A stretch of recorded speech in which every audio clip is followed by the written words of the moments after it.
Welcome to my channel. I'm busy sewing with Genty Designs, where I share tips and lessons from my creative journey as a seamstress and designer. Today, I want to take you through the design and creation process, mainly the creation of a garment that I make from scratch. So from the idea to the pattern to the prototype, mistakes, and then the final design and the final product.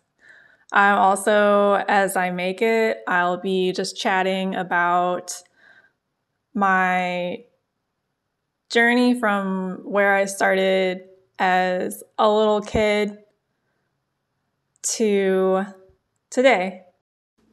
When I choose clothes, I always look for pieces that not only are going to make me feel like $1 million when I'm out and about, but also be comfortable enough to wear when I'm relaxing around the house.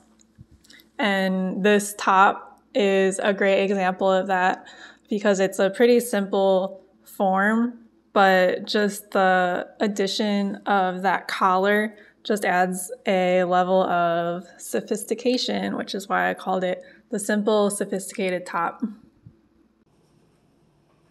So I first started sewing when I was, oh my goodness, probably 6 or 7. It was a really long time ago. I mean, it was early memories. My mom gave me, well, first she taught me how to thread a needle, how to make the knot, and that's the basics. If you have a needle and your thread good to go, then you're just gonna conquer and divide, you know? You know what I'm saying? So she took my dad's his work shirts. So he had a bunch of work t-shirts, just white t-shirts that he would use to do his manly work. And they weren't, so they were kind of beat up. They had holes in them. Material was really thin. But she gave me some scissors and then, said, "Here, go to town." And then so I was learning to sew and continue doing it. At some point, I started making Barbie clothes because my mom would buy Barbie clothes for me at Walmart. And so then I decided one day that I could make them since I could sew. So I started, I think I was probably taking the Barbie clothes and just copying the patterns. I would make the outline on the fabric of the Barbie outfit and then cut it out. I had stick-on Velcro and just Velcro that I would either stick on or sew onto the back of the garment.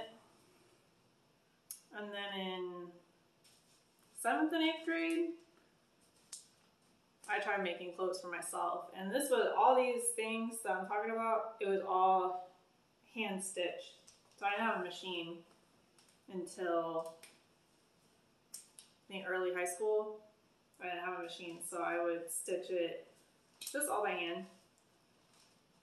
And so the first pieces I made for myself, I stitched them by hand, and they were all too small because I didn't measure them, and I didn't have a good idea, or I didn't measure myself so that it was accurate. I didn't know how to make patterns, so I would take a shirt that I already had, just like I did with Barbie clothes. Take a shirt I already had and then put it on fabric and cut it out. So it didn't have enough seam allowance, so they would come out too small. But I would wear them Anyway, I mean, in 7th and 8th grade, it was a thing to have your shirts too tight anyway, so I was, you know, feeling a little sexy. But sexy and uncomfortable. Then in high school, my grandma got me my first machine. And then in high school, I took sewing classes, and luckily, I know in high schools now, they don't even have sewing classes half the time, which is sad, but I took sewing classes at one point. I actually went to a private class when I first got my sewing machine to learn how to use it. You should really invest in classes. And it's not even that you have to take, you know, you don't need a whole degree. You don't need even 2 months or 1 month worth of class. You go to one class, just one class about something that you want to learn, and it's just gonna give you that boost. Another thing I want to talk about is how you know what your passion is. Just for instance, when I was in high school, I made my prom dress. I sewed my prom dress, and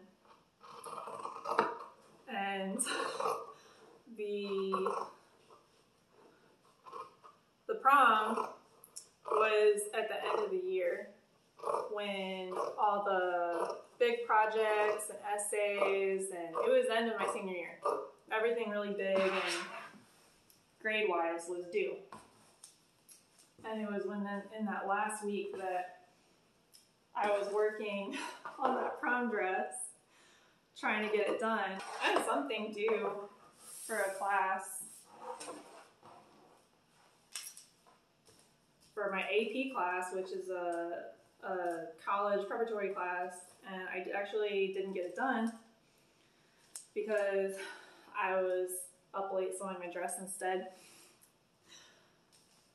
And I also remember, because I was taking a sewing class at that time, and I was making the prom dress during the sewing class, and this girl walked up to me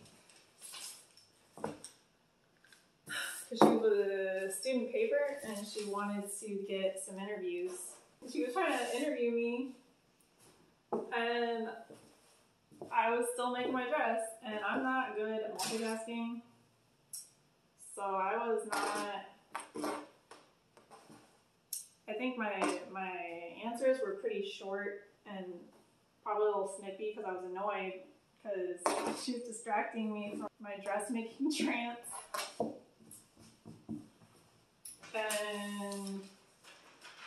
And then she walked off pretty fast.